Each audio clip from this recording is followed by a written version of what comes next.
views and opinions expressed in this program are those of the participants and do not necessarily reflect the views of BronxNet or the program underwriters. Hello, and welcome to Open Tuesday, a weekly program providing you the latest information, resources, services, and community efforts taking place locally here in the Bronx and virtually. I'm your host, Jericho Tran, filling in for Sanji Lopez, and today is Tuesday, May 18th. Coming up, small businesses and restaurants fought throughout the pandemic to stay afloat. Unfortunately, as capacity increases, there doesn't seem to be a light at the end of the tunnel as the city continues to stifle them with fines, the setback costing them thousands of dollars. Here to speak with us about this is Marisa Navarro, the owner of Kirvens. Then, throughout the last year, police accountability has come to the forefront as people continue to rally. At the end of March, elected officials gathered in front of City Hall to announce the Community Power Act, a bill that will create an elected civilian review board that would discipline NYPD officers and provide justice for communities that have been unfairly treated.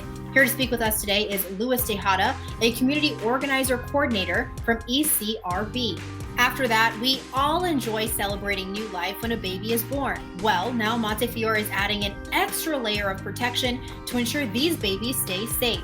They've added on an additional 14 screenings for rare diseases on top of the standard 50 disorders currently included in the routine newborn screening panel. Here to tell us more about this is Dr. Melissa Wasserstein, the Chief of Pediatric Genetic Medicine for the Children's Hospital at Montefiore. And as the pandemic starts to wind down with the introduction of the vaccine and people start to participate in more outdoor activities, artists are receiving the chance to perform again. We'll be speaking with rapper, producer, and fashion designer Uni-G. So please stick around. Open Tuesday starts right now.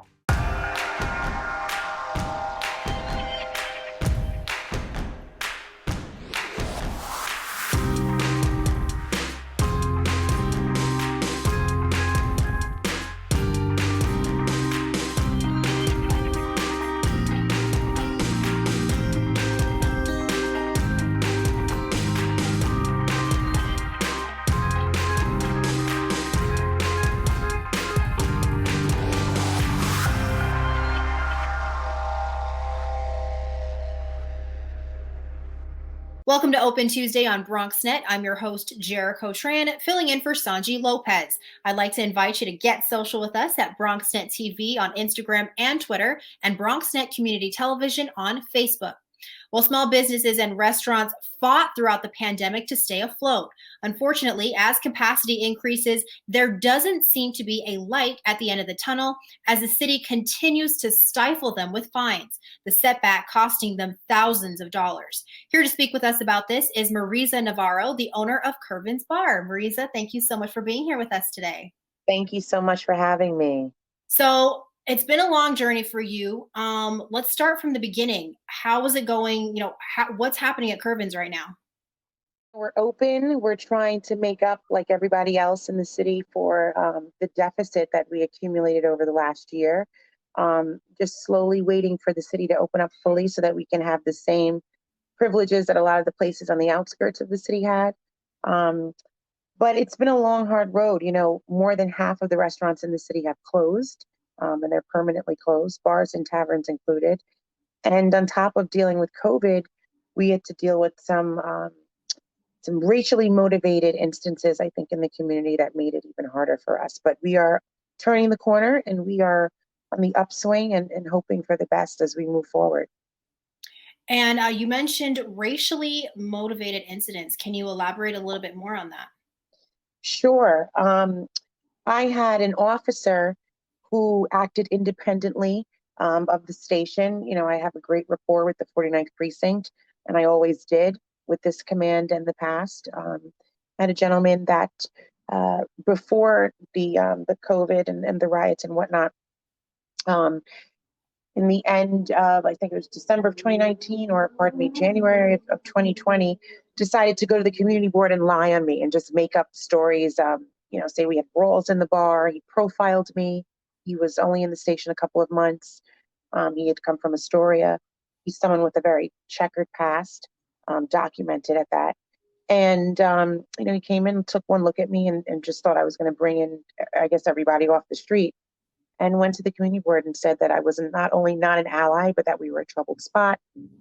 He began to call the SLA on me without anyone else in his station knowing. He was doing all this independently, and incited a inspection that was, it's almost like a novella of what happened. There's so many chain of events that were triggered.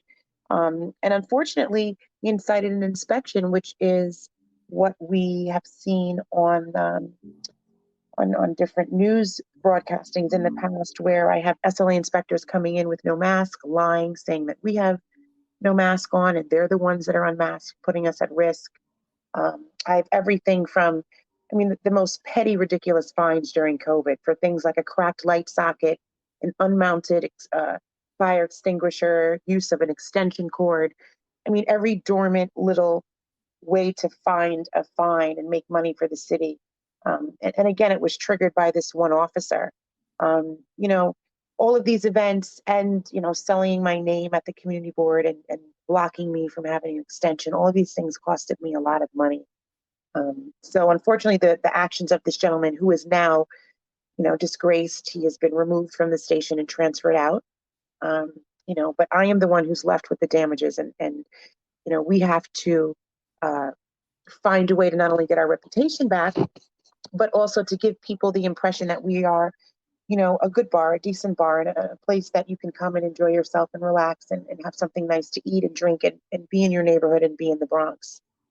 So I think, Now, go ahead. During some of these incidents, there's a tape of somebody coming into your bar while you're closed. Can you tell us a little bit about that?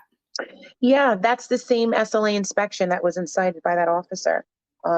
They not only came in without masks, but they came in when my gate was half down, ducking to get inside. They inspected us at 12:30, and at that time, you had to be closed by 10 p.m. They were hours after we were open, and clearly closed. Videotape of everything being broken down, the signs being off in the window, and they threatened us with a $10,000 fine. In addition to that, they brought someone on premises who the SLA said is not their employee. So the inspector brought another unmasked man who as well was searching my premises, and he wasn't even an employee. There's so many bizarre facets to this story.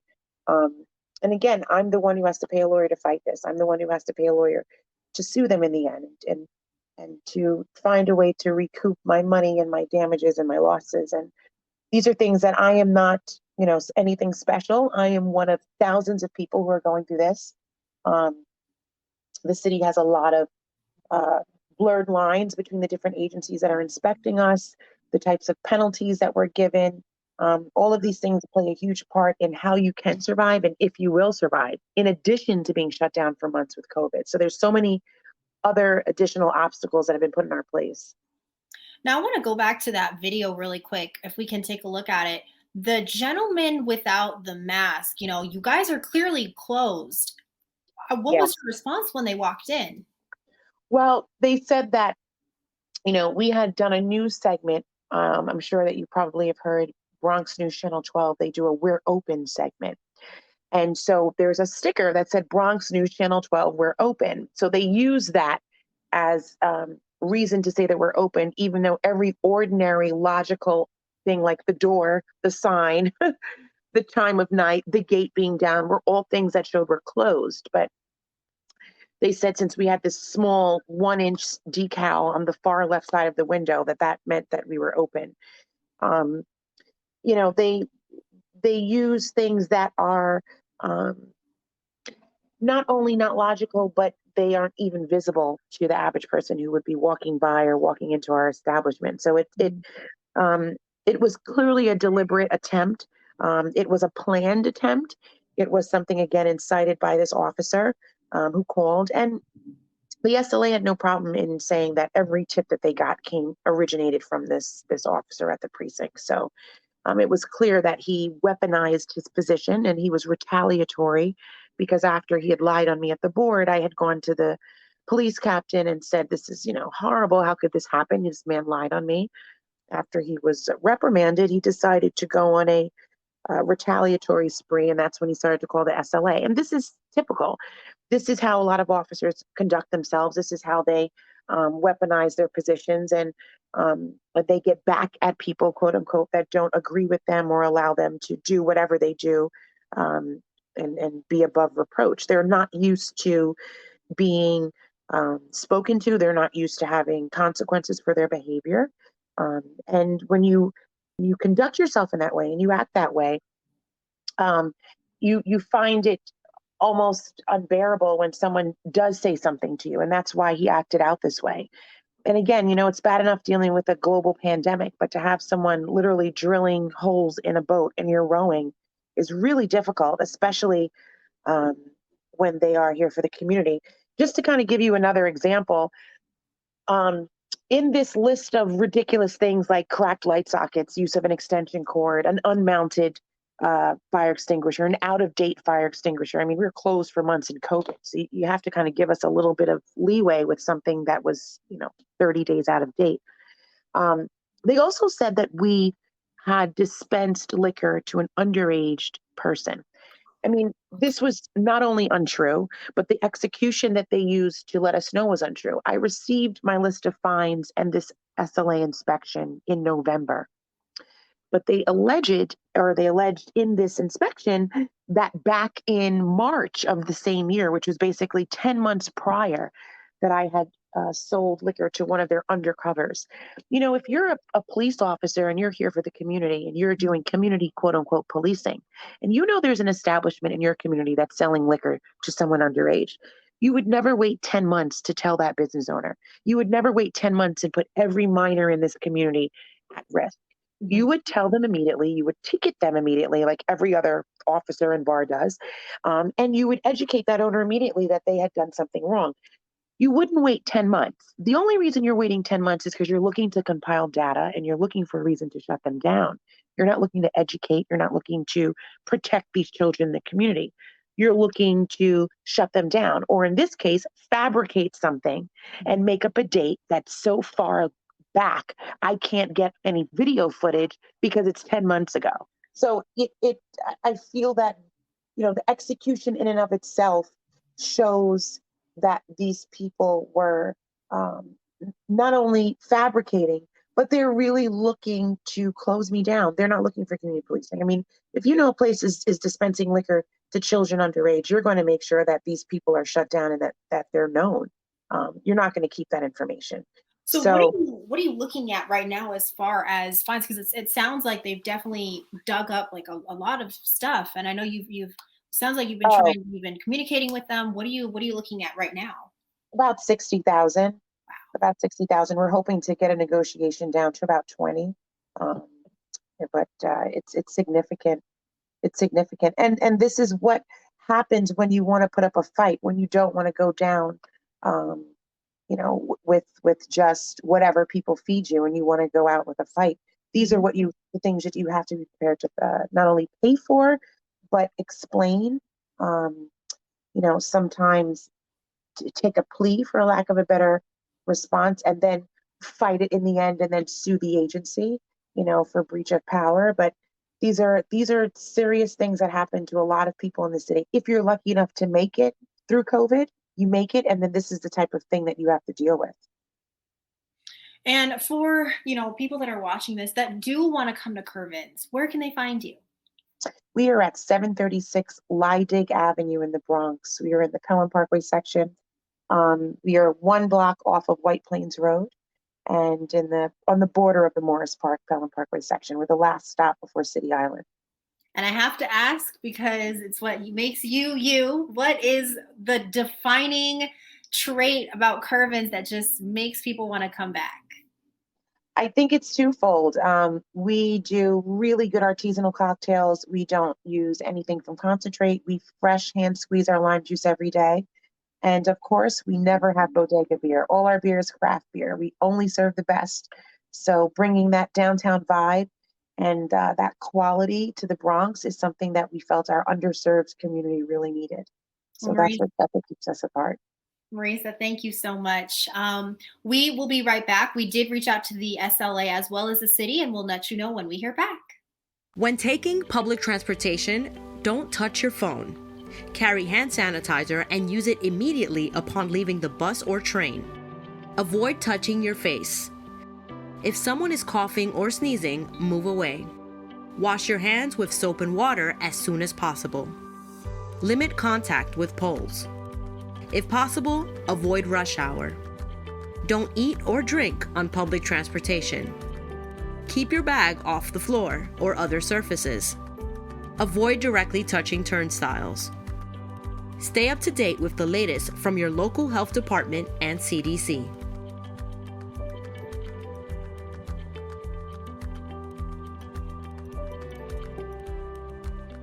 We built a media network for you. BronxNet TV. Come learn in your new state-of-the-art studios at Lehman College. At Mercy College. And coming soon to the South Bronx in the Hub. Inspire with your stories, culture, history. Your Bronx on BronxNet. Engage with us. Connect with us at your channels and at BronxNet.tv. Learn, engage, inspire. BronxNet TV. From the Bronx to the world. BronxNet.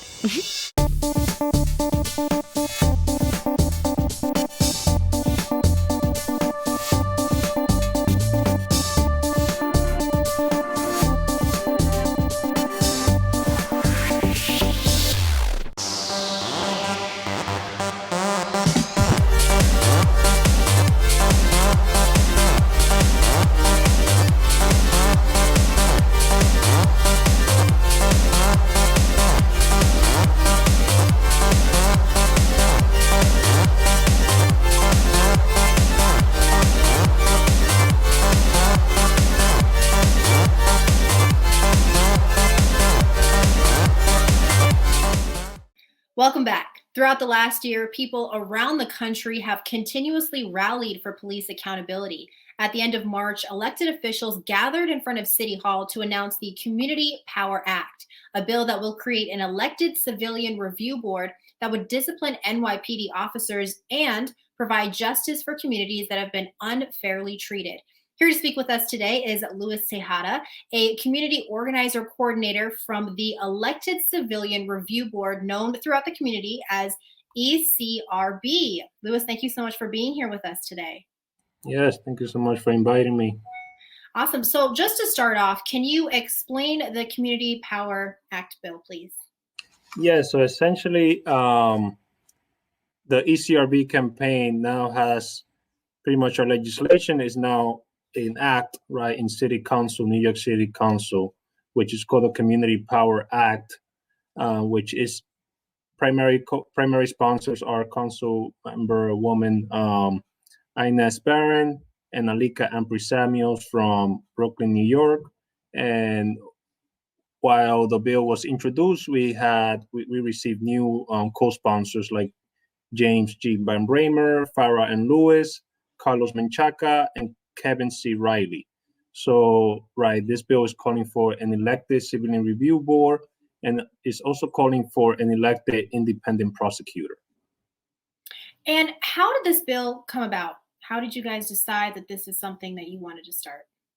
Yeah, good question. Yeah, so about, I think I would say running to 6 years ago, during the killing of, Freddie Gray, right after the Freedom Socialist Party, individual activists, we gather and, we sort of started to speak, besides just, calling Black Lives Matter and protesting all the unjust killings by the cops, what is something that we can call as a community, to actually protect ourselves and, be more proactive in holding police accountable.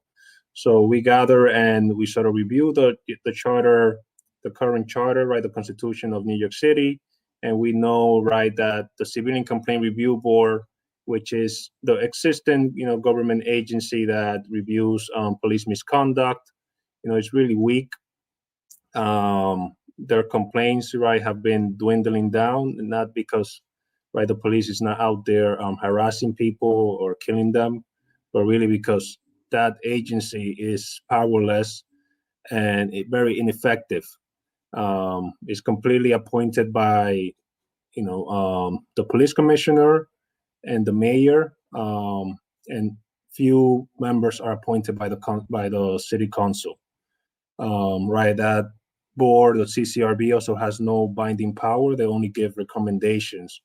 So we wanted to make something very different, which is calling for empowering and also for district elected board members, right, that can be accountable to the community, that actually know their community, that we holding them accountable to do monthly meetings in which they can not only get complaints but also hear out the community on what is the relationship between with the police and the community, and to be more proactive in addressing police corruption.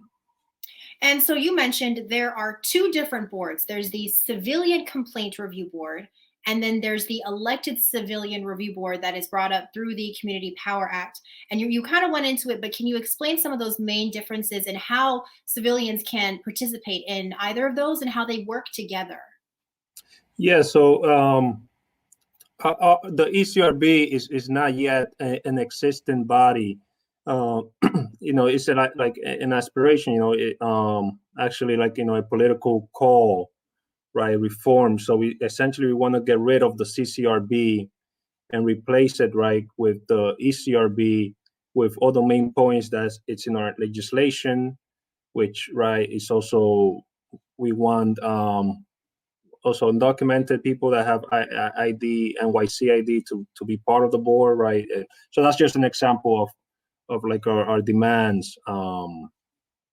So essentially, right, we are competing, right? We are trying to have a solution, right? Give New York City a solution for more accountability, because the CCRB, right, was created to do that, but has not been nowhere close in providing accountability to the community, because, right, the way it's written in the legislation, the charter, is written that members are appointed and the members are only to provide recommendations. And, right, our campaign, it's calling that the members should not be appointed, they should be elected within their districts, and that they are not to provide recommendations, but are to make binding decisions, once they have give due process to the police officers and find evidence that the police officer acted, inappropriately, or did any misconduct. And let's take a closer look at that Elected Civilian Review Board. It's supposed to it says it's supposed to discipline NYPD officers while also providing justice for communities that have been treated unfairly. Can you elaborate a little bit more on that process? Yeah, so the part of justice, right, we have a lot of families like Ms. Juanita Young, mom of Mark and Ferguson, Mr. Basso, Father Saeed Basso, and others who, their cases didn't get a fair shot either by the district attorney nor by the CCRB. There are cases where the police officers are still working. Right, we have a great example just recently, right, with Chauvin and the killing of George Floyd, which is very similar to, in a way, to the killing of Eric Garner, right, by Officer Pantaleo. Both of these officers had numerous complaints, right, close to a dozen complaints of, Eric Chauvin did the same to a kid. He put his knees. Fortunately, the kid didn't die. But, right, it went to a different level, right, with George Floyd, and he did die. And, right, it was actual, plain murder. But, of course, right, the district attorneys, regardless of all these complaints, neither the respective CCRBs, here in New York City and also in Minnesota, right, did never fire those officers. They kept them in the service, right, because like it's a systemic, there's a systemic problem, right, with holding police accountable.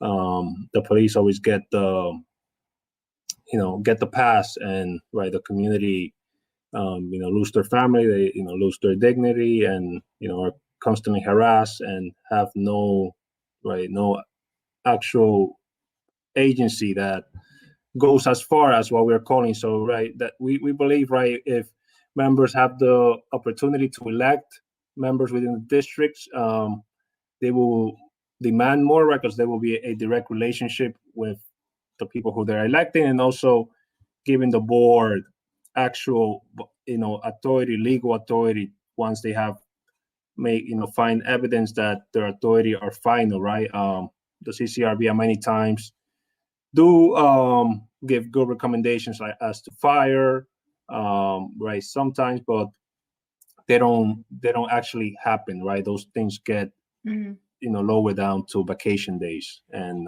loss of vacation days, and very, very minute.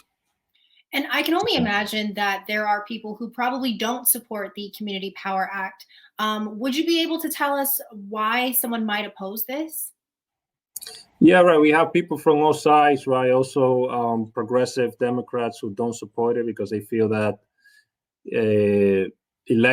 election is not the way to go, because they put the argument out there that elections are not very popular. People don't go out to vote. Right. Our opinion is very different, right? This is a very different issue, and just that's something that the Democrats should do in the city, right? Address why our election's so low, right? And I don't think it should be a reason, a good reason as to not allow a elected civilian review board. Other more conservative circles, right, say that the final authority should be given to the police commissioner, right? The community don't know anything about policing. But we also say no to that, because, right, the community knows their community. They have experienced this, since decades, and right, people will make the right decision, and right, they don't have to give a, like with Eric Chauvin, right, do a weeks after weeks, theatric show. It's clearly on photo that the guy was, trying to attempting, disregarding the life of another human, right? So I'm sure that we can elect members that have that same judgment, and can look at evidence and give appropriate consequences.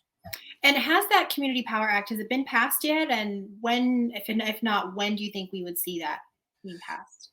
No, the Community Power Act was just introduced, I would say about a month ago.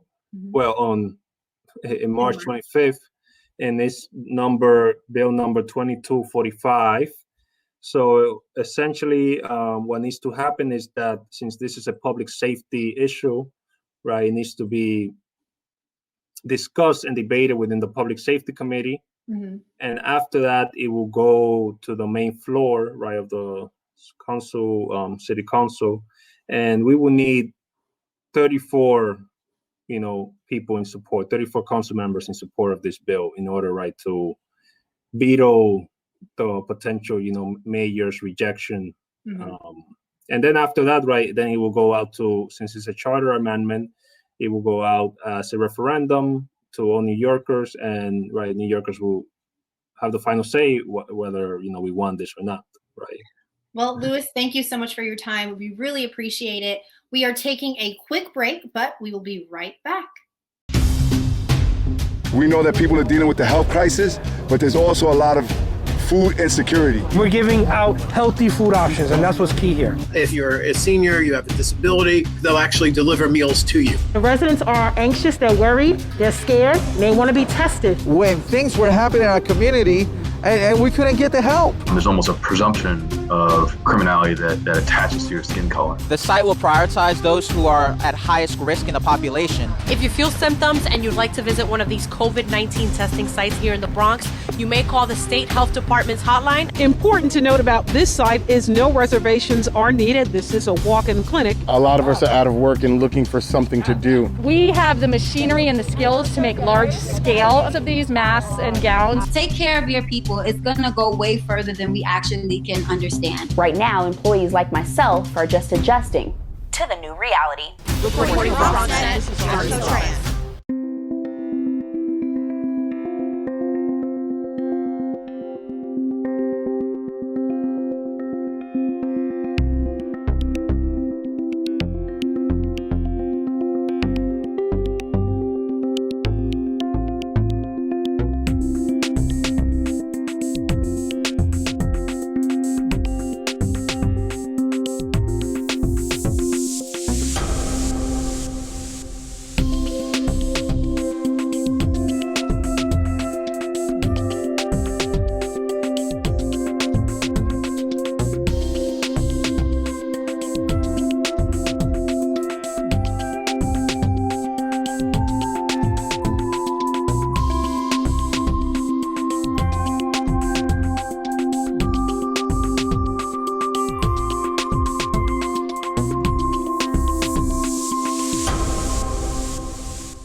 Welcome back. We all enjoy celebrating a new life when a baby is born. Well, now Montefiore is adding an extra layer of protection to ensure these babies stay safe. They've added on an additional 14 screenings for rare diseases on top of the standard 50 disorders currently included in the routine newborn screening panel. Here to tell us more about this is Dr. Marisa Wasserstein, the Chief of Pediatric Genetic Medicine for the Children's Hospital at Montefiore. Dr. Marisa, thank you so much for joining us today. Thank you for having me. I can only imagine the last year has been very different. Can you tell us a little bit about what you do? So Screen Plus, as you mentioned, is a newborn screening program. It's actually a research program where we're testing to see how well newborn screening works for 14 additional disorders. So basically every baby in the United States has a newborn screening test when they're born. And the purpose of newborn screening is to pick up and diagnose rare disorders before they become apparent. And the goal of doing that is so that we can make these diagnoses as early as possible, so we can offer treatment as early as possible and get the best outcome. So for Screen... Go ahead, sorry. So Screen Plus, we're adding on an additional 14 disorders to see how well they work. And how do you guys conduct the screenings? So every baby at birth has a little bit of blood taken from their heel. So they have a little needle put in their heel. They get blood spotted onto a filter paper. And that tiny little bit of blood gets mailed to the New York State Newborn Screening Laboratory, where it gets tested for the routine disorders. For Screen Plus, once that's done, we then walk that sample down the hallway to our colleagues in the newborn screening laboratory who are working with us on Screen Plus, and then we do the Screen Plus assay. So there's no additional blood needed. It's the sample that was already taken from the routine newborn screening sample. So you guys were originally screening for 50 disorders. Now you've added on an additional 14. Why did you guys add on the 14? So just to clarify, New York State routinely screens every baby for 50 disorders. Mm-hmm. Screen Plus is the additional 14 disorders. And we've chosen these disorders in particular because they are all serious disorders. They can all have symptoms during infancy or during childhood. And very importantly, they all have a treatment or something that's currently being tested for new treatment, so an investigational therapy. Meaning that if we do diagnose a baby with one of these rare disorders through Screen Plus, we'll actually be able to offer treatment or help to that family and to that baby. When did you guys start this new Health Plus screening? Screen Plus started on May 10th. So it's a new program. We started at the Jack D. Weiler Hospital. Within the next several months, we're also going to be expanding to other New York City hospitals, as well as out on Long Island. And, starting, the first Screen Plus, tell me what the feedback was from the family. How was that experience? Well, so far seems to be pretty good. We're not only speaking with every family to see, we're getting permission from the parents, of course. We're getting consent for them to enroll their baby in the study. But we're also asking those parents who don't want to enroll what reasons why, and there's not too many, thank God. But we want to make sure that we are being able to offer this screening to all babies. We don't want to miss anybody, but we want to understand if there are reasons why people don't want to participate, what those might be. But so far the feedback has been amazing. It seems as though families are very eager to participate. They seem to understand the importance of early diagnosis, early detection, in a really rare chance that their baby screens positive, and that chance is really small. These are all really rare diseases. The best outcome is if we detect them early. So it seems as if families are really excited, as excited as we are about it. Can you tell me a little bit about the diseases included in those 14? So most of the disorders are what we call lysosomal storage disorders. Basically, they're all metabolic disorders.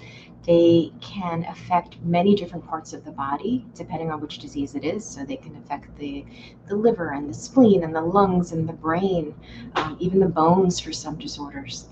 So they, depending on which one it is, they present in different ways, but they're all pretty serious. So the goal is to try to treat early so that we can minimize those effects on the lungs and the liver and the spleen and the bones and the brain. And I can definitely see why parents would want to get these screenings for their children. But are there parents who have said, are a little hesitant and they don't want to? And if so, what are their reasons for that? We're learning that. We're actually part of again, this is a research study, so part of the study is to find out if there are parents who don't want to participate, what are their reasons why they don't want to participate? And we're getting that feedback so that it'll help us make sure that we're doing things in the right way. So if they're telling us that they don't want to participate because they don't understand it enough, we're going to modify how we're discussing it with them so that we explain it better. If they're telling us that they don't want to participate because they don't think they've ever seen this disease in their family, we'll feed back to them and say that these are all rare. It's unlikely you've seen it, but it still might be there, so it's important to participate. So we're learning from our families. They're active participants in this study. And tell me a little bit about Montefiore's participation in this study. Are you guys the first hospital, and could this possibly be rolled out to hospitals across the nation? So this is, again, it's a research study. So we have an NIH grant for this study, which was awarded to us here at Montefiore and Einstein. So that's why we're starting here.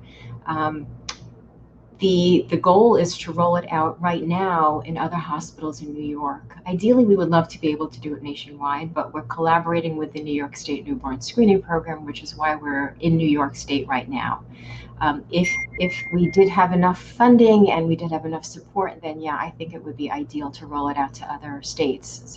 The more babies, the better. I think the more babies we could save through a program like Screen Plus. And, as a chief of pediatric genetic medicine, what is your role in this study? I'm actually the principal investigator of this study. So I had written the grant, and thank God we got awarded the grant. So I'm responsible for everything in the grant, which means that I'm a very active player in overseeing every aspect of what's going on, making sure that it's running smoothly, getting all the collaborators to work together, securing the funding, etc. And your conversation with parents, they've just had their child. Can you walk me through some of the talking points that you use when introducing this to new parents? So we have somebody who discusses the study one-on-one. So it's a personal discussion with each family because we want to, again, make sure that they are heard and that they understand what's going on. So that discussion includes what newborn screening is, because some parents aren't even aware that their baby is undergoing newborn screening. It discusses what Screen Plus is, that it is a voluntary study. It discusses that we use the same spot of blood that was already taken for the routine newborn screen. There's no additional sampling needed. It's free to families because it's part of, again, a funded study.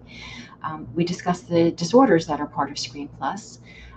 We discuss what it might mean if their baby has a positive screen, and what that would mean is that we would, as part of Screen Plus, follow that baby, treat the baby as needed with their input from their own personal physician to make sure that the baby gets the care that they need. So that's what the discussion looks like. It's giving them as much information as we can about the study to let them make the informed decision if they want to participate or not. And can you elaborate a little bit more? You said, if their baby does test positive for some of these diseases, you guys will be following up with them. Can you elaborate a little bit more for me on what that would look like? Sure. So all of the hospitals that will be Screen Plus pilot hospital right now, the Weiler Hospital, again, other hospitals in New York State, all of them have a medical geneticist like myself who are the principal investigators at each site. And all of us as medical geneticists are very used to dealing with children who have positive newborn screens for the routine newborn screen. So what that means is that if a baby with one of these disorders turns out to be positive, we will contact that baby. We're familiar with the disorders. We'll call the baby in. We'll, obviously educate the family about what things might look like, and then we will treat the baby if treatment is needed. So we've chosen a team specifically who knows these disorders, who are familiar with them, and who know how to treat them. So the families, if they do have a positive result, will be taken care of very well. Where can new or expecting parents go to find out more about this study? So we have our website, screenplusny.org. And families, again, can participate only if their babies are born in one of our pilot hospitals. That's just the way that our structure is working right now. But we would love anybody to look at our website, read more about the study, learn more about the program. And is there anything I didn't ask you about that you wanted to elaborate more on with this study? I think, it's a unique study because when we're evaluating new disorders for newborn screening, some of these similar pilot studies look at one disease at a time. So they might want to see how well newborn screening works for disease X. So they do a pilot study for disease X. This is a unique one because we're looking at diseases 1 through 14. So there's a lot more than we would typically do on a pilot newborn screening program. So, and the other piece of it that I think is also really interesting and worth discussing is that our funding is not only from NIH, but we're also working with a whole lot of industry sponsors as well as patient advocacy groups. Everybody's interested in newborn screening. Everybody wants the best outcome. So we've actually kind of found a way to all work together, all with the same goal in mind, is to help these babies. But I think it's also kind of a great way to show how this kind of team science, this group effort, people working together can actually make really great things happen. Well, thank you so much for your time, Dr. Wasserstein. We are taking a quick break, but we will be right back. Who's most at risk for coronavirus? People over 65, people with underlying medical conditions like heart disease, chronic lung disease, asthma, diabetes, people undergoing cancer treatment, and people with weakened immune systems. What should you do if you or a loved one is at higher risk? Avoid close contact with people, avoid crowds, stay home if you can, wash your hands frequently. Learn more ways to protect yourself and others at coronavirus.gov.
As the pandemic starts to wind down with the introduction of the vaccine and people start to participate in more outdoor activities, artists are receiving the chance to perform again. I actually had the opportunity to speak with this artist during Bronx Week back in 2019 after one of his performances. So please welcome rapper, producer, and fashion designer Uni-G. Yo. Hi. What's up? How's it going? It's going good. Been working hard.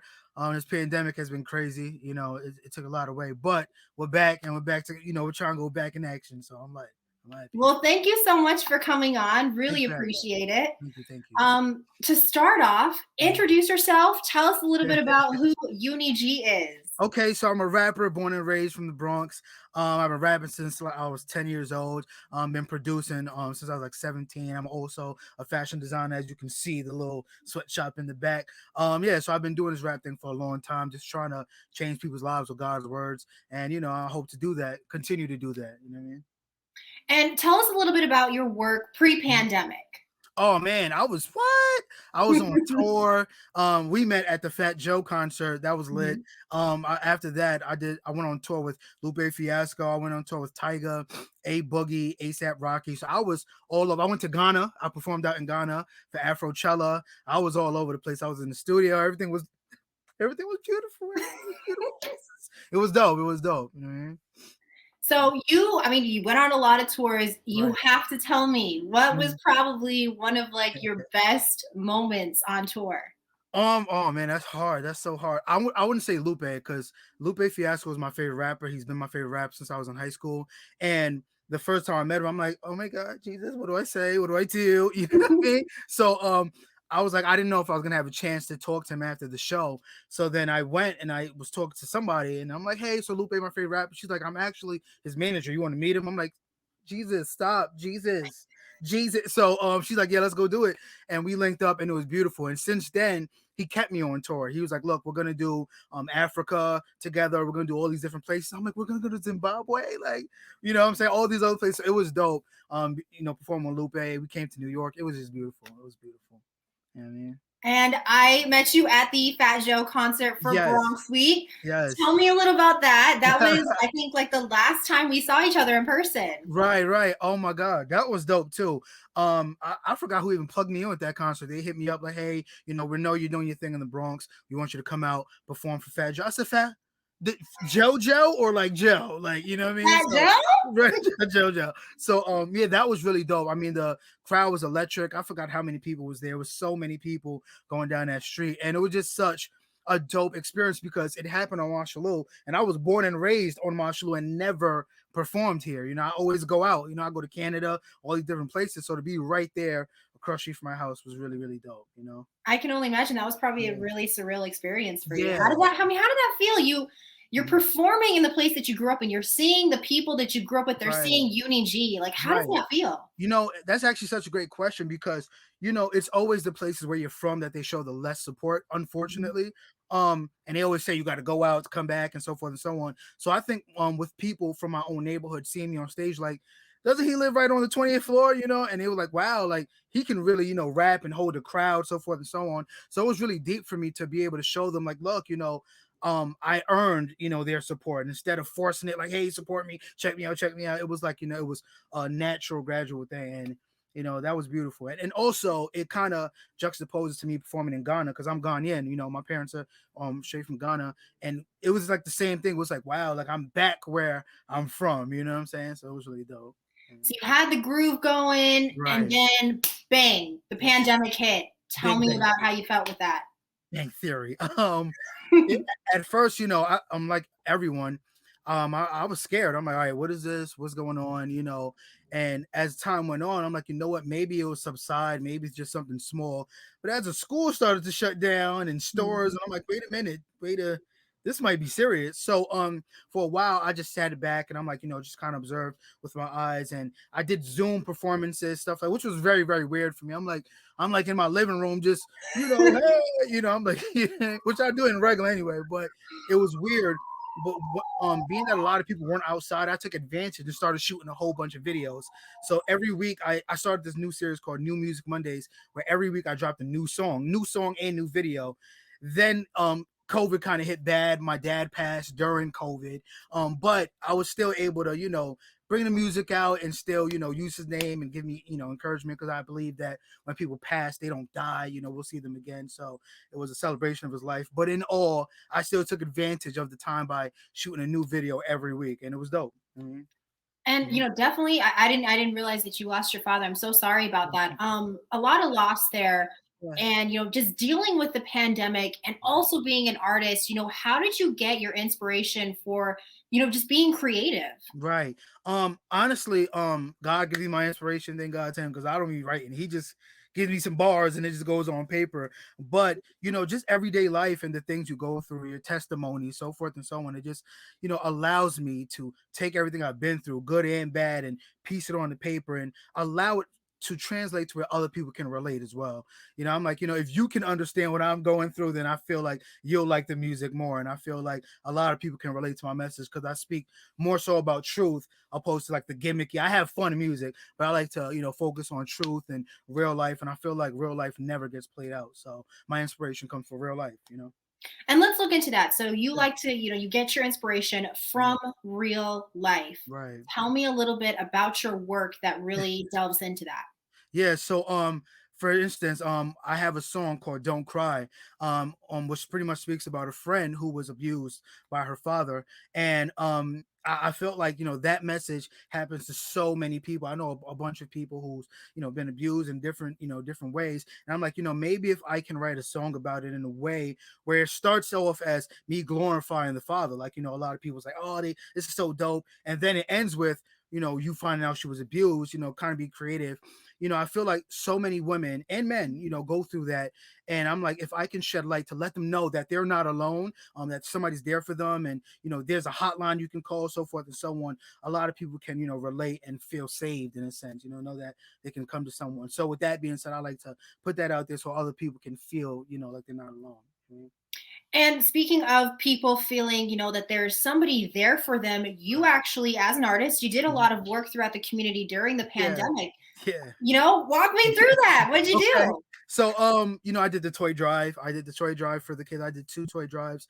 You know, I just wanted to pay my tithes and I wanted to give back to the community. Cause I'm like, you know, it touched me so much in one of the toy drives. It's crazy. It makes me emotional now.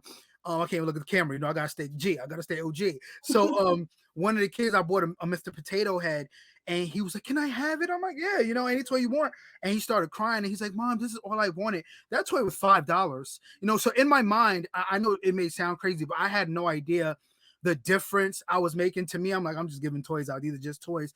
But that really made one kid's Christmas. And to see him crying over a $5 toy really, like, you know, gave me perspective. Like, you know, a lot of parents can't afford a $5 toy. They have to go to work, put food on the table, and pay rent, of course, and that's all they can afford. So being able to do that was like mind blowing for me. And other than that, daily I give out clothing to the homeless. Like I legit go out. If I'm going to the store, I have like a bag of clothes in my car, which have like underwear, shirts, toothpaste, socks, and I just give it out. So that's what I've been doing every day. I don't like put that out there, but speaking of clothes, though, you got to move to the side a little because I want to see the clothing action there. Tell me about your line. You're not just a rapper and a producer. You're also a fashion designer. Tell me about that. That was a good transition. That was good. Yeah, so that's my clothing line behind me. The Cold Chili sweatshop. No, Cold Chili clothing.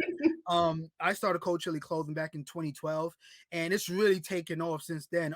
Sway Calloway from Sway in the Morning, he's one of my biggest endorsers. He got a hold of my jacket when I was performing at one of his shows, and he was like, "Yo, I need one." And I didn't know it was gonna turn into anything after that, but he really like went all out and he bought, not even just got it, he bought every single color, had me come up to Sirius XM and give jackets to different celebrities. I forgot all the celebrities I've given it to at this point, but yeah, it was different celebrities got the jackets. Then I started doing sweatsuits because people was like, I want to take a piece of me home with you after your shows. So I'm like, okay, I started doing sweatshirts, and now it's just expanded to everything to think of: socks, windbreakers, and shirts, and all this other stuff. So it's been doing really well. And for anybody who's looking to swag out with the Cold Chili clothing, how can they find out more? Yeah, you can go to my website, iamuni.g.com. You can grab something, take a piece of me home with you. I have woman and men unisex. I'm already geared up for summer, so if you need some summer stuff, I have that. If you want to keep it chill, right? Pun intended. Chilly, whatever. Okay. If you want to keep it cold, right? I have, stuff for fall, so forth and so on. So it's all on the website. And as a rapper, can we expect to see any new music? I know you're always working and editing, shooting those videos. What can we expect? Yeah, I've been working on a new album. I'm really proud of this album. Like, I felt like my last album, Welcome to My Universe, was one of my greatest works because it really changed my life. Like, Rock Nation called me up, Atlantic Records called me out. I went on tour with that album, but now I'm working on another album. I really feel like it's my best work. I don't have a name for it yet or anything, but it's very eclectic and it's very diverse and, different sounds on there, which I'm really proud of because I didn't stick to one genre. I really made music where, I feel like people like, wait, who's this? I really wanted to push the envelope on this one. So I'm really proud of this new project. So a new project will be coming out soon. Don't have a date yet, but it will be coming out real soon, All right, guys, you heard it here. Uni-G's project is coming out soon. Be ready. Right. Exclusive drop. Well, thank you so much for coming on the show. We really appreciate it. That's all we have for the show today. I'm your host, Jericho Tran, wishing you and yours a safe and happy week. Thank you guys, and we will see you next time.